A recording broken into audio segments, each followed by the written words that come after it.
Is the biblical God actually a Lovecraftian abomination? Let's find out, shall we? So pretty much every religion or mythology has a distinct starting point. In Norse, there's the Ginnunga Gap, which Ymir sprang from. In Greek, there's chaos, which all of the primordial deities came from. But in Christianity, the consensus is that God has just pretty much always been around. This struck me as odd, so I cracked open the old Bible for some light reading and stopped at the second commandment, "Thou shalt have no other gods before me."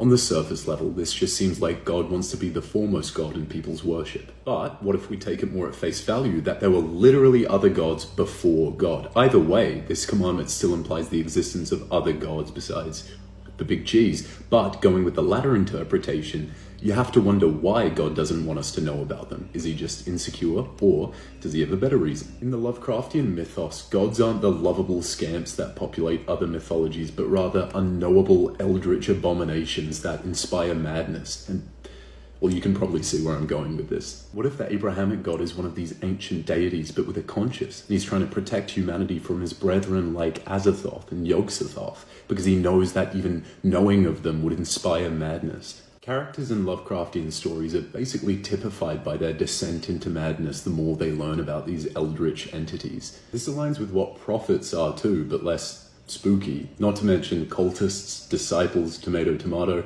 but I digress. In Exodus, God even says, "You cannot see my face, for no one may see my face and live."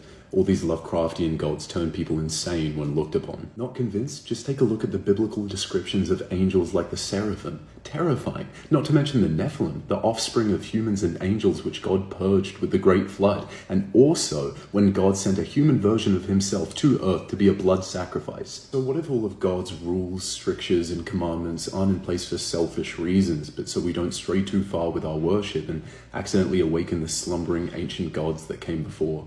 Ones that we're better off forgetting.